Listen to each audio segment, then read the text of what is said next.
Hello, everyone. We are going to be continuing our replay series as we get ready for Kaylee's maternity leave. And we are going to be revisiting the witch wound today. This is one of our most popular episodes, but I actually wanted to give a little bit of a trigger warning and then an overview of this episode for people listening, because I know many women are very connected to the witch wound and that this is something big, but also can be so scary and so emotionally potent for so many people when we talk about this. Of course, it's difficult to talk about what happened to women during the witch trials and to connect it to ourselves, but it's incredibly important for our healing and our own personal journeys to reconnect with what the feminine is and to let go of our wounds and our ancestors' wounds. So there's your trigger warning. This episode is honestly full of gold. I really enjoyed going back and listening to it again, and I am always astounded at some of the things that we talk about that I forget. We go over our numerology, we talk about what we do for a living, and then we get into the actual witch wound. We start with the etymology of the word witch. Where did it come from? Why are we so scared of it? And what is it related to? And then we talk about what the witch wound is, what it means for us, our ancestry. We talk about how it's affected women and men and why it's important to heal. And then we take a little stroll into the taboo and talk about the tarot. And I know tarot can be a really scary subject for many people listening. It might be very triggering that I'm even saying that word to you, but I would say if you're scared of tarot, give this episode a chance and listen to it, because it's deeply part of the witch wound. And there's a lot more to tarot than most people know. A lot of people don't know anything about it, except that they've been told their whole life that it's evil. So I hope you will give this episode a good listen and enjoy the show.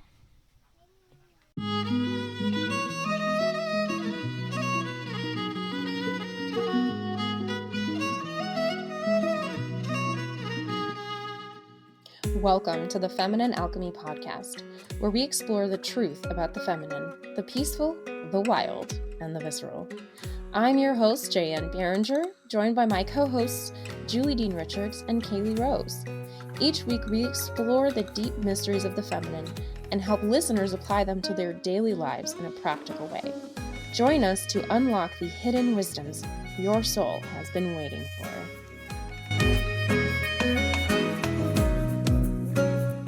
Hello, welcome to another episode of Feminine Alchemy. I'm Jaye, and we've got Kaylee and Julie Dean Richards in the same room this time. Say hi, guys.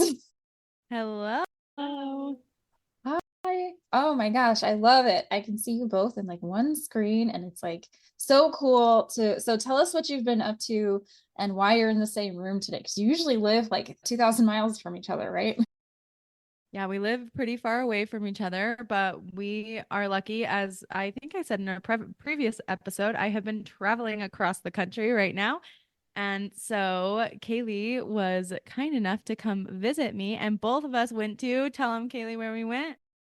We went to a retreat, an astrology retreat. It was very fun, and we were able to present at the retreat, and Kaylee was a mini celebrity at the retreat. She was. It was exciting. Julie was definitely a mini celebrity as well. It was a lot of fun. We talked a lot of stars, and now we're here.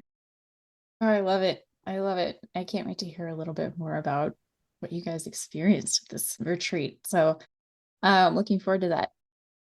So today in our get to know you section, we wanted to talk about numerology and your life path numbers and what they mean. So Julie, why don't you start us off, since this was your exciting idea? I love it. Yeah, I love numerology, and when people work with me, I apply numerology to people's lives. So I was really excited to get to know both of my co-hosts' life path number. And so for those who don't know what a life path number is, it's basically the numbers of your birth date all added up into one. And we take whatever that number is, because if you add all your numbers, likely it's going to be a big number. And so you break apart that number until you can distill it into one number by adding it together. So if I had a 10, I'd add the 1 to the 0 to get 1. in this case. So the life path number kind of tells you where you're going. It's exactly what it sounds like. Where's your life path? Where's your destiny? And it can tell you a lot about people's personalities. So do you want me to tell mine first, or should we break down yours? Yeah, why don't you tell us about yours and then you can give us all examples of what that Okay. might look like. Okay, cool. I my life path number is pretty unique. It's the 33. So the 33 is a master number. In numerology, usually we only work with the numbers 1 through 9 unless the number is doubled up to 33. So we will work with the 11, the 22, and the 33. Some people sometimes work with the 44, but that's pretty rare. And so their master numbers are just seen as it's more potent.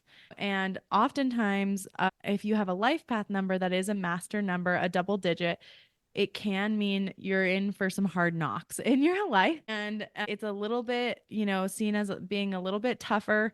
But also you're here to fulfill, a great thing to kind of share wisdom. That's something that generally master numbers have in common is you're here to share wisdom. And so the 33 is probably the rarest life path number, if I'm honest.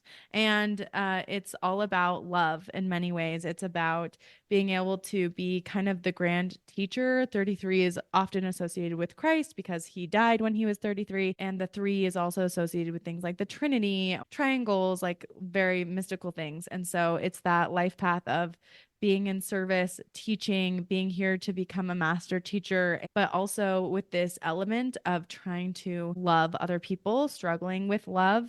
For me, I'll be a totally vulnerable. A lot of this has had to do with loving myself, trying to figure out how to love myself. And I do like love other people so much, sometimes to my detriment. But that is my life path number. So I would love to hear about each of yours. Let's have Kaylee go next. All right. So my life path number is 1, and I actually don't know much about life path numbers. So, will you tell me about mine? And then I'll tell you how it relates to my life. The 1 is fascinating. This is also fascinating because you are a balsamic moon, but kind of a new moon phase. So we had a little tiff about this at lunch. Not a true tiff. Allie was there too, and she was like, "I count you as a new moon." Kaylee was like, "I am not a new moon. I'm a balsamic moon." But the 1 is the beginning, right? So it's the planting of the seeds. It's very much the starting, that fresh energy, that pushing energy. It's leadership energy. And oftentimes, when your life path number reflects something that you have to work on, right? It reflects something. So, 8 is a really big power number. And so often people who have the life path 8 feel powerless in their lives. So for you, you're meant to shine and be a leader and be an innovator and start things and get the engine rolling. But for you, you might not feel like a leader in some ways. So how do you feel like that relates? All right. So, I definitely there's a part of me that hesitates to be a leader because it's like, who am I to do these things? Who am I? But at the same time, especially with a lot of healing over the past like 10 years or so, I do feel very much like there is a message and there are things that I need to put together, things that are separate that need to be integrated and innovated and brought forward. And I've definitely discovered a new relationship to leadership where it isn't like I don't have to lead from the front per se. I can lead from within. And it feels like a much more feminine way to lead than to be like, I'm out here, I'm the center of attention. I am like at the front of this train and I'm in charge. Like that just doesn't feel right to me. But this more like community, I'm in the community, leading by being, that feels beautiful. I love that, Kaylee. Thank you. Oh my gosh. What a great, just life path number aside, like what a great just recap of feminine leadership and just like bringing that forward. Thank you. Delightful. So my life path number is next, I guess. Yeah, mine is 11. I have been more into astrology or not astrology, I'm really into astrology, more into numerology as it relates to where I live. But as far as like my actual life, I've looked more to astrology for that. So tell me about 11. The 11 is another master number. So the 11 is the energy of the double one, right? But it also relates to the two because 1 plus 1 is 2. And so the one, again, the 11 has that energy of, okay, I have, been the leader. It's that same kind of like leadership, pushing energy, mentoring, but it's more like a mentoring number, having and bringing your gifts forward and innovating. And, it has a little bit more drama than the one, if I'm honest. It has a little bit more drama, but the 11 is very focused on others because it's related to the two, which is all about relationships, all about the other, and very much about the feminine, right? So it's the 11 where the one is kind of this energy of if I lead, others will follow, they'll find their path. 11 is I have to do this for others, right? I'm doing this for other people. I'm leading for the other people. I'm here for other people. So it's very much that kind of mentoring type number and that same leadership energy, but kind of doing it on fast forward with that goal of the other in mind, kind of Aquarius type energy, I'd say. That's great. This we've established Aquarius rising over here. I love it. It's really funny as this just a couple of days ago, I was working with my relationship to marketing and power in marketing because it's such a powerful tool. And there's this fear that I had, which was, who am I to have that kind of power? And if I change people's belief systems without them even asking through marketing, then what does that mean? And am I using it correctly? And it's just so interesting that you're bringing this up now because it was like a serious moment for me a couple of days ago where I had to no, what I'm offering is valuable. And at the same time, when I use marketing, it is a powerful, it's like so powerful tool. And it scares the crap out of me. But it's because you're helping others. And at the end of the day, that's what I'm trying to do. So it's just really, really fun that you brought this in today. Thank you so much, Julie. So that's our numerology. I figure at this point, you guys are going to wonder what we're up to in each of our individual businesses because we all have our own things that we do outside of this podcast, as well as different collaborations among and between us. So if you guys can start out, I don't care who goes first. It's just not going to be me. Just tell me what you guys are up to and tell us all about it. Yeah, business wise, as far as if people don't know that Kaylee and I work together. So that's very exciting for us. We are very happy about it and glad that Jaye lets us collaborate with her and feel very lucky. The other side of my business is I do run a legal business and I help holistic families navigate the law. And then I do my astrology and help people more specifically. I help women with timing, finding their life path, finding their timing using kind of a little bit more rare timing techniques to help people understand how to work with astrology in their business, in their love lives, their relationships. But I'm more focused on like, where are you going? Where do you want to be? And what's, I guess, for lack of a better word, what's your destiny, right? Like it's such an overused word, but like, yeah, what are you here to do on this earth? And I'll let Kaylee talk about her special stuff and she can talk about our collaboration as well. All right. Thanks, Julie. So let's see. And what I do by myself in my own individual business, I weave astrology and somatics and energetics together to support primarily women, though there are sometimes men who want to work with me as well, to connect with their moon energy and then tap into their shadow feminine so they can become more integrated, more whole, and show up and shine in their lives in the way that they would really love to. So moon energy, that would be intuition, emotions, a sense of internal belonging, because that internal belonging is so crucial to being able to step out into the world and make whatever difference you are there to make. So together, Julie and we're in the process of starting a school that focuses primarily on the feminine and weaves that astrology and sacred embodiment and energetics all together to teach, to support people in coming closer to understanding, connecting with their own inner feminine as well as the divine feminine. Is there anything that you want to add to that, Julie?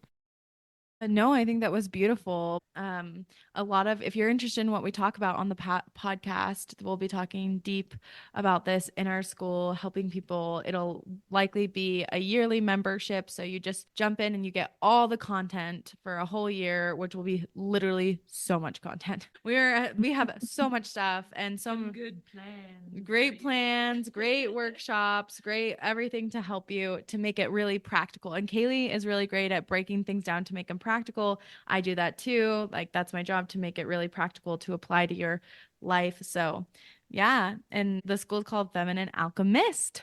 So we're excited. Now we want to hear what Jaye's up to. Yeah. So generally speaking, my entire business is focused on self-care, but like to the deepest, most powerful degree, right? So we bring in the astrology as a form of self-reflection. We bring it in as a way to recognize ourselves and then heal. And then I also have a Facebook group where it's called the last self-care group you'll ever need. And I pull cards every Tuesday and people go, "Oh, this is what I needed. And where's my focus this week?" And it's literally like just a little bit of just that self-reflection and that self-awareness brings that in. But that self-care aspect is really what I'm focused on, because if it's not just about like baths and meditation, right? Like don't get caught up in what you think is supposed to be self-care, but really honing in on what is going to nourish you and where are you hurting and how do you make that feel better in the deepest way possible. So that's what my general business is about. By the time that this episode airs, I am launching a financial group called Feminine Financial, or Feminine in Finances. I haven't nailed down the name yet, but basically, how do I manage finances in a feminine way? Or what are some things that socialized women have been taught about money, and how do I address that? I spent 12 years in the financial industry and I was helping one-to-one people. And a lot of times people in the financial industry just literally just overlook women. They literally just talk to the man and look the other way and be like, "Oh, honey, whatever." That's the old paradigm, right? Like that's the old, like stodgy financial guys. And the real power is in being able to understand it yourself and understand what your psychology and the deeper reasons what are driving you. And so that's what I'm working on. So I'm really excited about that coming up. But it'll be mid-October that it's coming out. That's literally so amazing. And I am so stoked to see what you're doing and to join it and to be in on all this stuff. So Jaye's literally the best. Thank you. So today we are talking about one of the nearest, dearest topics to my heart, the witch wound. And it is such an important time right now. This very moment, this time of year is the time to talk about and heal the witch wound, partly because people are putting bruised faced witches out as Halloween decorations. And I'll talk about what that means as well in a minute. But also because it's the time of decay, right? It's the time to go back to ancestry and understand about our ancestry. And it's the time of year that the veil starts to thin and we kind of go, what is this? What is going on? Let's connect at a deeper level and work with that. So what we're going to talk about is basically just what is the witch wound and how does it work, and we'll talk next time more about how it impacts our lives today as modern human beings. But the really important thing right now is to know where it comes from and what it is. So let's start with the etymology. Why do we use the word witch? Why do we use the word hag? And what are these words in our deep collective unconscious doing? And whoever wants to talk about it. Oh, Yeah, I'll start here. Not that I speak Gaelic or anything like that, but I do speak 5 languages. And I love the game of looking back at where does a word come from, right? Like, where does this word come from? And originally, if we go back and look at the language, the word witch is about wise one. That's really what it's about. The word witch means the wise one. And over time, it has morphed. And it's interesting because it was usually applied to women or healers or midwives, and these were the wise ones. These were the people who are wise in these communities. When we talk about the word hag, it's similar because hag is the holy one. So holy one, wise one. And then I would like to throw crone in there, right? Yeah. We talked about this last one, the crowned one, the crone. And now we use all of these words in a really negative and derogatory way, although their true origin is women who were wise, women who were holy, and women who were crowned. And, you know, throughout time, I'm sure Jan will talk a lot more about this, but part of the reason that these words came to the way that they are for us, this negative connotation, has a lot to do with the witch burnings, has a lot to do, in truth, with the Catholic Church and with a lot of things that happened in Europe. And if we look at some, you know, is all across all nations. We shouldn't just say that it was, you know, Ireland, Scotland, the UK in general. It's not just the UK or Europe, it's other places too. But you will see that in Asian countries and even African countries and these other countries, it's not quite as scary of a word as it is for us. And it has a little bit of a different connotation than in the Western world, Western society. And the feeling of it is different. But when someone was a wise one, it was always indicative that that person had power of some kind. So they had the power to heal, they had the power to make things better, they had the power to help your crops grow, to show you how herbs worked, to make a potent potion or whatever, a healing for you, right? And so it's always been connected with this idea of having or holding power.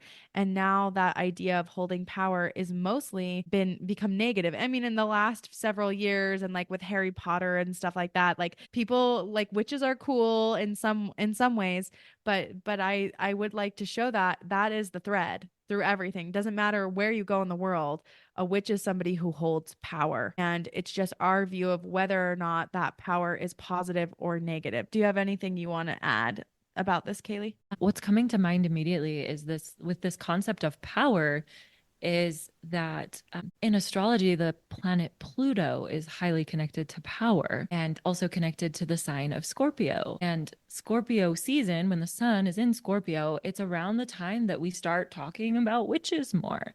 It's around the time when we start talking about both the positive and the negative connotation of witches. And so there's this instinctual, like it's instinctual that we recognize that they are powerful. Like the concept of having that connection to power, being a witch, like there is power there. There's an endowment of power and this potential for transforming a current experience into something else, this death rebirth sort of theme. So, and that mic back to you. Yeah, Jan, I'm stoked to hear what you have to say about this because I know there's a lot. There's so much, and you have to sort out where the beginning point is. So we talked about this very briefly a couple episodes ago, but the witch wound is basically the concept that people, particularly women with power, are stifled. Okay. And there was a very long period of time in Europe where that was a life or death situation, right? The concept of witch burnings, that is like the biggest fear. And because it happened over multiple generations, there was so much time in between the beginning and the end where it was, this is normalcy. This is real life. And this is like an eternal threat. People grew up, were born into this type of culture, grew up in this culture, and then died while this was all going on, right? And to have that be normal for so long, for so many generations, it starts to wipe out the collective memories. And the biggest collective memory being this connection to the earth, connection to healing, connection to intelligence, right? How many women have intentionally made themselves look less intelligent, even in modern worlds, right? That is a fragment of the witch burnings and of the witch wound. There was a book called, oh gosh, I can't remember it now all of a sudden. There was a book that was written in the 1400s that literally says, like, this is how you identify a witch, and this is how they need to be cleansed or purified. And it was a legal book at the time. And it was used to try witches. It was used to remove witches. It was used to torture women into betraying others and to tell them, oh, who else is in on it with you? It was used to justify this terrible behavior of treating people this way, right? It's called The Witch's Hammer for those Thank who you. want to look it up. The book is called The Witch's Hammer. Yes, thank you for remembering that. And it was eventually deemed invalid and not very good eventually, right? But for a very long time, this was like the gold standard of identifying and neutralizing witches. But it wasn't just that. So there's a betrayal aspect. There's a I shouldn't be that smart aspect. There's a I shouldn't be standing out that much aspect. There's a I shouldn't be connected to the earth aspect. There's a I shouldn't be owning land or taking up space aspect, right? There's a I shouldn't have too much money aspect, because again, that's going to create awareness towards ourselves. And really the goal was to fly under the radar and live as long as possible. And as we're talking, I'm getting like very cold, so we're definitely doing some things. I had to get a blanket. So that is like, those are the key wounds of the witch burnings, like the witch wound. And again, they come into our lives today. One of the worst things, the reason why I don't like to have witches out at Halloween or anything like that, like people on my street, they love Halloween. People here, I don't mind Halloween. I love Halloween. We'll have a whole episode for Samhain, which is also Halloween. But the purple-faced or green-faced witch that we see that is like iconic of Halloween is actually a representation of the beaten witch woman who's been dragged through the streets and made fun of. And I used to go to this wise woman herbal conference. It was like 1,000 women in the woods just camping for a weekend. It was great. Gosh, that sounds amazing. It was so great. And we just talked about herbalism and all kinds of stuff. And we ate such good food and it was just beautiful. But this woman, she ran a mystery school, and she was like, she used to grab these things off people's lawns and knock on their doors and say, this is offensive to my culture. And I was like, it totally changed the game for me when I thought about it that way, because that's why that ugly disfigured face is so ugly and disfigured, because it is celebrating beating women. And so I'm done with those. Yeah, it's really, really heavy. And I think something that we should touch on is, and I most people listening probably know this, is that, you know, not all of these women were doing quote unquote witchcraft, right? Yeah. Most of these women and most of the things that a quote unquote witch does, the way that we think of witches, are not the same as it has been portrayed in movies, in history books, and all of these things, right? I know people personally who identify themselves and are witches or are Wiccan, right? And so the actual practice of what these people see as witchcraft is totally different than what we have portrayed. And many of these women, even if they were, let's say, practicing witchcraft, which a lot of them weren't in the way that we think of it, what they were practicing was really things like herbalism, you know, being midwives, you know, being kind to other people, being healers, helping people understand their destinies. They're all these things that are innately feminine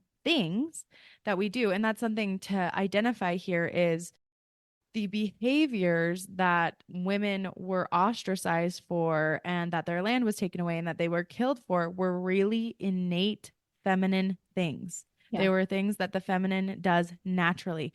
Women are naturally gifted at healing. They're naturally gifted at teaching. They are naturally gifted at knowing intuition, knowing people's needs. These are natural things for women. We are here to help each other birth and bring life into the world. And so this is really important to link to this, because it's part of the reason that most of us are afraid of our feminine gifts and qualities. Yes. And we have not only vilified them, but we have also labeled them like they're weak, right? Like emotions are weak, it's weakness. And to us, in our survival brains, in our ancestry survival brains, right, it is weakness because it can get you killed. literally, like, right? It's weakness because you can get killed for it. It's Yeah. scary because you can get killed for it. It's bad and it's evil because you could get killed.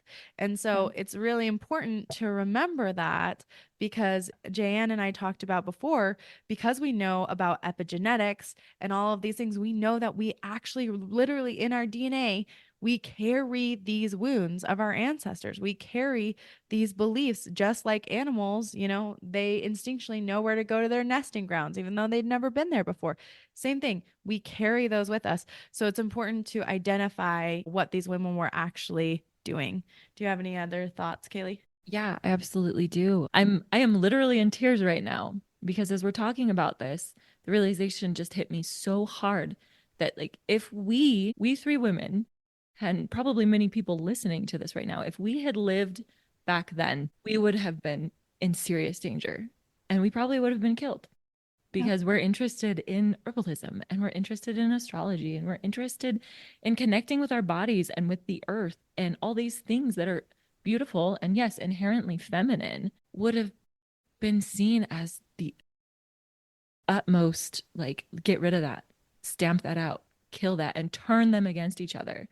Yeah. Like when we see all this competition between women and this backbiting and this like backstabbing that goes on with women, that is a direct result of all of this, of the witch burning, of the turning sister against sister, mother against daughter, friend against friend, because there was so much fear. Will I survive? And then it gets twisted into if I'm going to survive, she's going to have to die. Yeah. And that still echoes in women now when they're trying to be successful in anything that gives them some degree of extra visibility, whether it's a business, sports, wanting to run for an office, anything that it's like you're going to stand out a little bit. There are women who instinctively start tearing that woman down because that's not safe, that's not okay. And if she starts doing that, maybe I'll get looked at and I won't be okay. So yeah, lots of emotions getting stirred. Beautiful. Thank you for sharing that very visceral reaction, because you're right. It is such a deep thing for all of us, that being able to be present with those emotions is really important in just healing this at all. So if you're feeling, anyone listening is feeling emotional just hearing this, stop what you're doing, take a minute and just let it wash over you, because you're not alone. And we are 100%, like if we were 20 years ago, we would be laughed at least, right? People are finally taking us seriously. I don't know if you've seen this, but there is like some viral reel or something of this person who was reading tarot cards in Pennsylvania. And there's lots of other card readers, psychics, all this in their area. And they went to each one of the other place establishments and they were like, hey, there's this Pennsylvania law and it says you're not allowed to do psychic things, right? And they're like, yeah, no one bothers us with that. But we also have lots of signage on our doors that say, like, this is for funsies, right? Like, I'm not doing anything scammy. And this is all about for you, whatever you want to do. And they were like, okay, cool, great. And they start this tarot shop in Pennsylvania. And the police come and say, look, you're breaking the law. And they're like, I'm sorry. That law was created in the 1800s and has not been enforced since then. What is the deal here? And that's as far as I got in the story. But it just like, even if we were 150 years ago, like what Kaylee was saying, if we were back in the 1800s, we would be in danger of more than just maybe not bodily harm or torture, maybe, but we would at least be in legal issues and be worried about that. And so just being present with all of this, that like we're just now gratefully able to be on the leading edge of shifting into accepting the divine feminine, accepting into that. And it's going to take time. It is not an overnight process. I've been doing this work personally for 8 years now. I think it was 2016. So this is my ninth fall of working directly with the witch wound. So be very gentle with yourself, be very deep into your emotions, and be very conscious of what you're feeling and let yourself feel that, because that is actually at the core of what all of this is. Just like Kaylee said, or somebody said it, was like just feeling into your emotions in itself is like what we were ostracized for and what we consider weak at this point. And because it wasn't safe. And now we're stepping into a time where it is safe. It's safer than it's ever been to experience your emotions. It's safer than it's ever been to dive into these interesting things that have all this mystery involved in it. It's safer. There's more people who are willing to talk to you about this stuff, which is so cool. Like, because of the internet, we're able to come together in ways that we never would have thought to before. I was gonna say, and I saw that as well. And I have had in my work, actually, it's interesting that you brought this up, but in my work as a lawyer, I have had people contact me and say, "Can you help me because I own a metaphysical shop and the town's trying to take it away from me, or people are calling me a witch because I own this metaphysical shop." One man, and of course this is alleged. I don't know for certain that this is happening, but like allegedly, many members of the city council have told him that they will take away his shop because he is a witch and they're not going to pay anything for it through something called eminent domain, which is when the government can take your property, but it has to be for a specific purpose. And so it's interesting that this is still going on culturally, as well as there are a lot of deep seated feelings about this, and there are a lot of triggers about this. And I would also say, as far as like being able to practice, or if people are interested in Wicca or anything like that, or tarot cards or whatever you're interested in, like the reason that that law, it's interesting that they came up and told them about this, because I had read this story also, because that law, the reason it's never been used is it will be smashed flat by the Amendment that fast, like so Yeah. quickly. Yeah. Right, because that's the whole point. Like, you're allowed to believe what you want to believe, and that was why the founding fathers created this part of the Bill of Rights in the first place, was this idea that we should be able to worship and believe the way that we want to. And yes, for a while, that safety, like in the 1800s, there was still stuff that was, and we can still see this, like you can worship anything you want except these certain religions, right? Like, you can do this except those things, but it is much more accepted now. Like, it's, as far as the Supreme Court is, this is lawyer me talking, as far as like the Supreme Court is concerned and the Constitution is concerned, and any cases that have come up like this, they will never survive. Laws like that will never survive. You can believe whatever you would like to believe. And so that's part of the safety of this, and that's part of the healing of this, is that now, kind of like Jayan said, it's safer than ever. It's safe, so much safer than it was before. And so we really want to, we feel so anxious about these things. And that's why healing the witch wound is so important, because now it's safe. Now it's safe to do this, and you need to do it. We need it. We need this in our world. We need to reconnect. We need to come back to this, and we need to help each other and realize that these feminine qualities are not evil. We may be very triggered by them. They may trigger, especially women. I'm sure there are many people who started listening to this podcast didn't get this far because they're too triggered by what we're talking about. But they're very important for us to integrate again, because they're not inherently evil. They're just you coming back to your true self. Love it. Thank you. Thank you for lawyer you also. That's really awesome. Really She's helpful. always here, always watching. Kaylee, I want to hear more about what you have to say. See, you come up with some beautiful truths. I've been pondering, as you two have been talking back and forth, and we're talking about like, it's safer, it's safer, it's safe. And yet I also want to acknowledge that for probably almost anyone listening, there is some part of you that's still saying, but it's not safe. Yeah. But it's not safe. Something could happen. I could be rejected. I could be maligned. I could be this, that, or the other thing. My sister-in-law or my cousin or my husband may reject me over these things. And I want to just acknowledge that that is valid. That fear is valid. I don't want to be like, oh, everything is just so wonderful. It'll be just fine and beautiful. But I also want to say that it is so crucial to cultivate an internal sense of safety, to know Yes. you have your back, and to then connect to whatever you like. If you recognize some sort of higher power or something that has more capacity than you do, connecting with that and knowing that that has your back, whether you call it God, whether you call it universe, whether you don't have a name for it at all. And also finding other people who actually do have your back because they are doing the work that you are doing.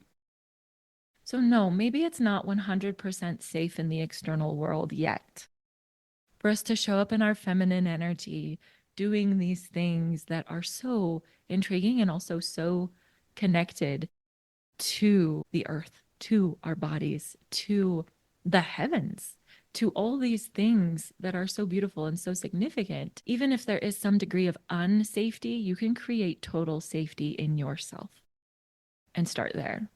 And it Yes. will start shifting the world as more and more of us step into that place of safety internally. Thank you for that. That was just, see, I knew you needed to say something. Wonderful intuition. I love you. So let's talk about tarot. What are your opinions, whoever wants to go first, on tarot, and how do you see the tarot? Well, this is a really unexpected question. But I'm glad you're asking it, Jan. That's like so interesting. And I think it is. So it's kind of almost like a switch from the witch wound, but I do think that it is important to talk about because I do think it's one of those things that is always connected with this idea of being a witch. This idea that many witches are shown with like crystal balls, or like this idea to see into the future and use things like this. And I think a lot of people are really scared of it. And it's one of those concepts that is very, very scary to touch on. But I would also say a lot of people don't know very much about it.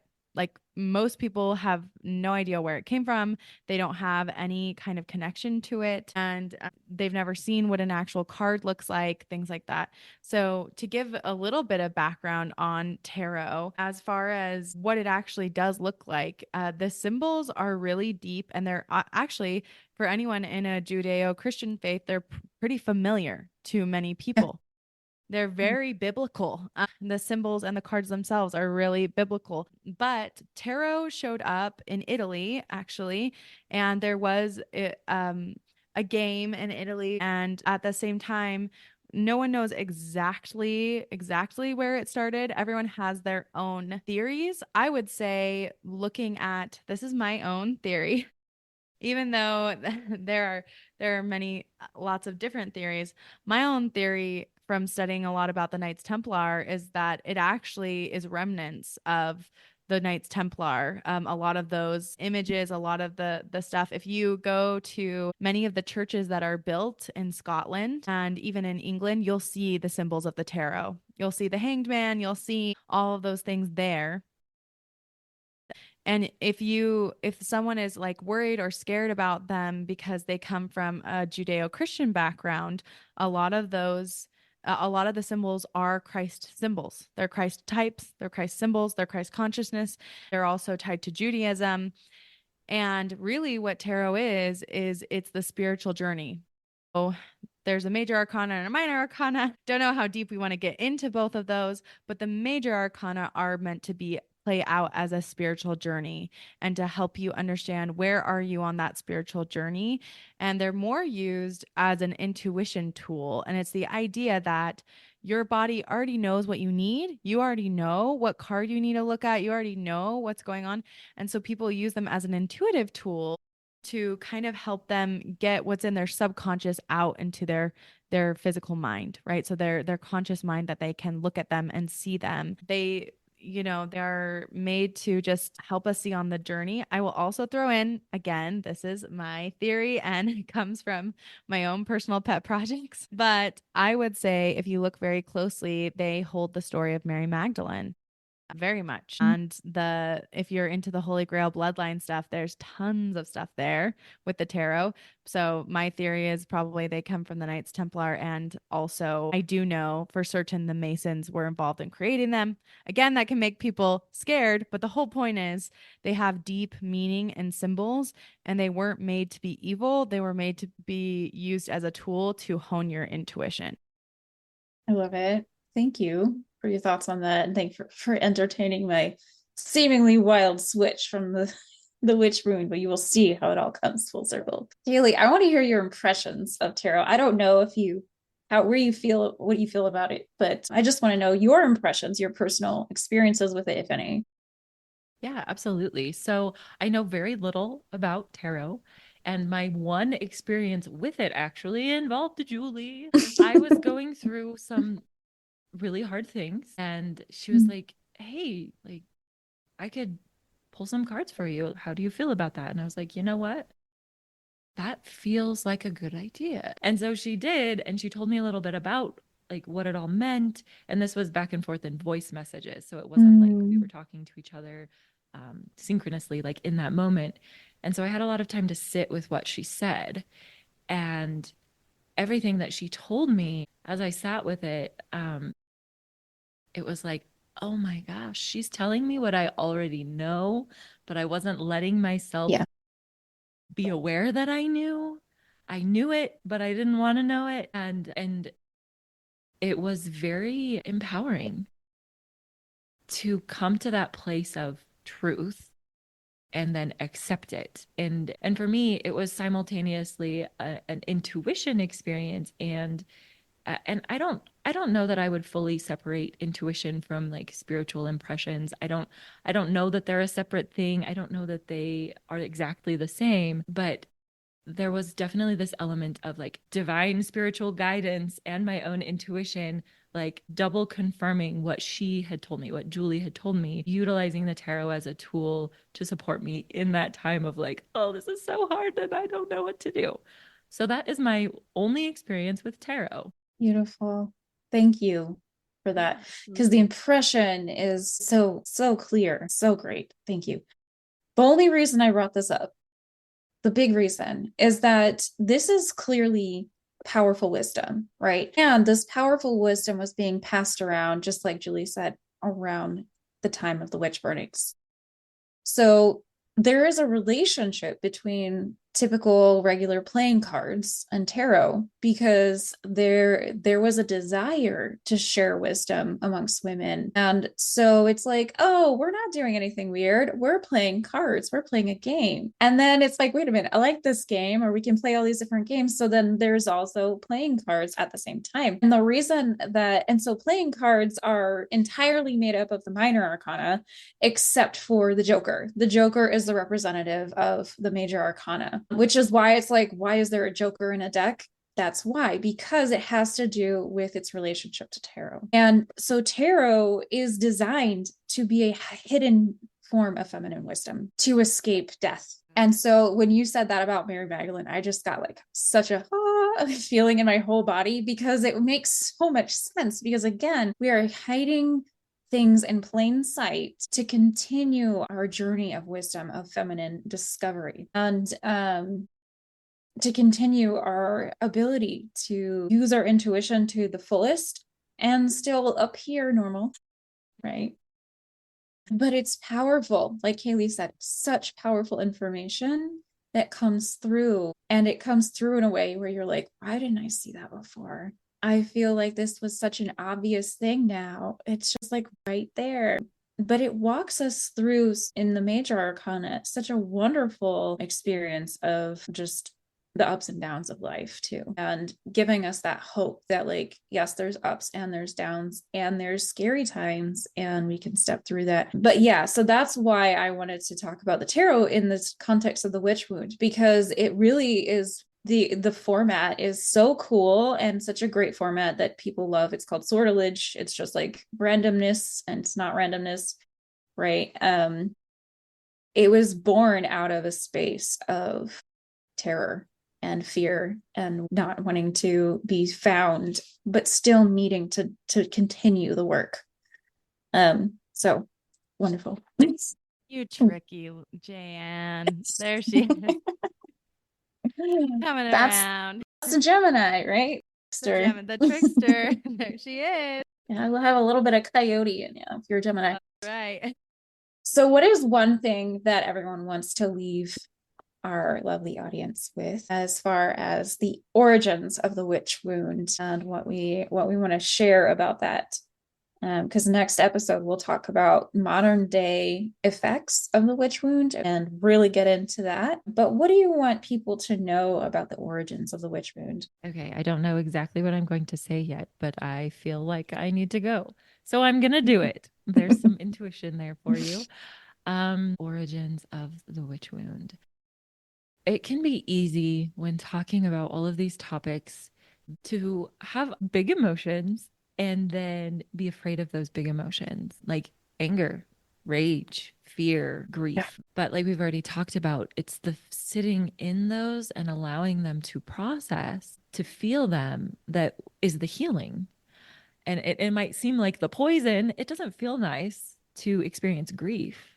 It doesn't feel nice. I mean, sometimes it might feel nice to experience rage, but sometimes it doesn't. Sometimes it's a little scary, but like it's not the poison that kills you, it's the poison that heals you. And simultaneously with all of that, like, yes, feel what you feel. And no amount of us taking out our anger and our rage and our sorrow, generations of it on other people, whether they be men, whether they be people in positions of authority, people who weren't as much attacked in these ways, no amount of us going after them will heal us or empower us.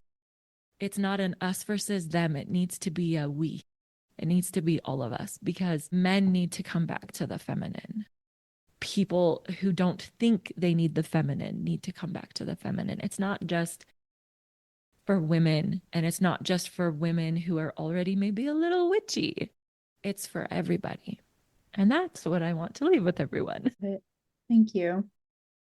Julie, what do you want to leave everyone with? Yeah, I think the thought that keeps coming up, I think what Kaylee said was very beautiful, and I agree with her. You know, this is for everyone, even if you're like I have some sister-in-laws who are like, yeah, when you start the podcast, I'll listen to it. I'm like, oh, well, yeah, do you really want to?